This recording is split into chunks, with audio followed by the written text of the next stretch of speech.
Ah, le cœur. Ok, tu filmes à continuer, hein? Voilà, continue à nous filmer. Voilà, on lance, monsieur Sangay. On était à quel niveau là? Page 40. 240. Oui, 240 autant pour moi. L'exil, c'est un concept spirituel. Exil, c'est un concept.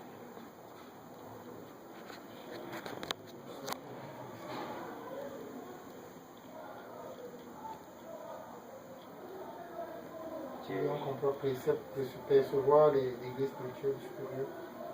Ok. Voilà.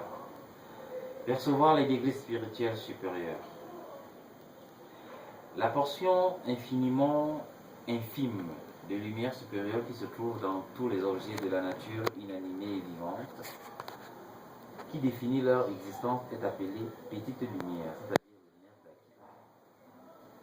L'interdiction de divulguer les secrets de la Kabbale avait pour objet de la protéger contre le mépris.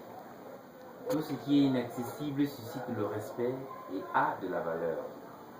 La nature humaine est ainsi faite qu'un centime est une somme dont le pauvre connaît la valeur, mais que le riche méprise.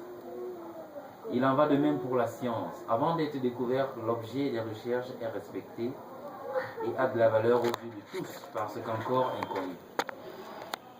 Après la découverte, aussitôt commencent d'autres recherches dans une autre direction. Si la Kabbale avait été divulguée à tous, il en aurait été de même.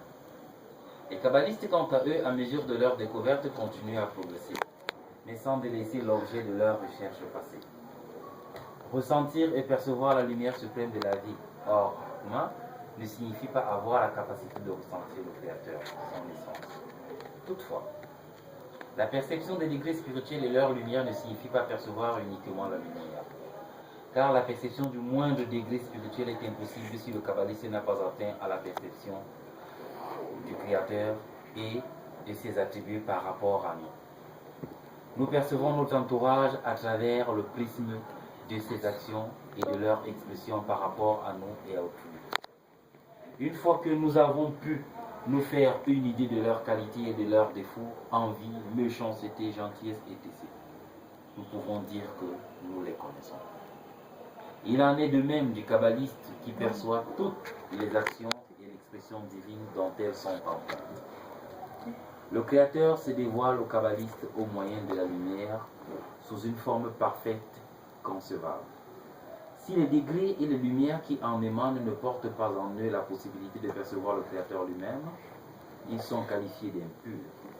Lui-même signifie, comme dans notre langage terrestre, le fait que nous avons une idée de quelqu'un d'après ses actes, mais nous n'éprouvons pas le besoin pour autant d'en connaître davantage, car, d'une manière générale, ce que nous ne percevons pas suscite rarement notre intérêt et le besoin d'aller plus loin.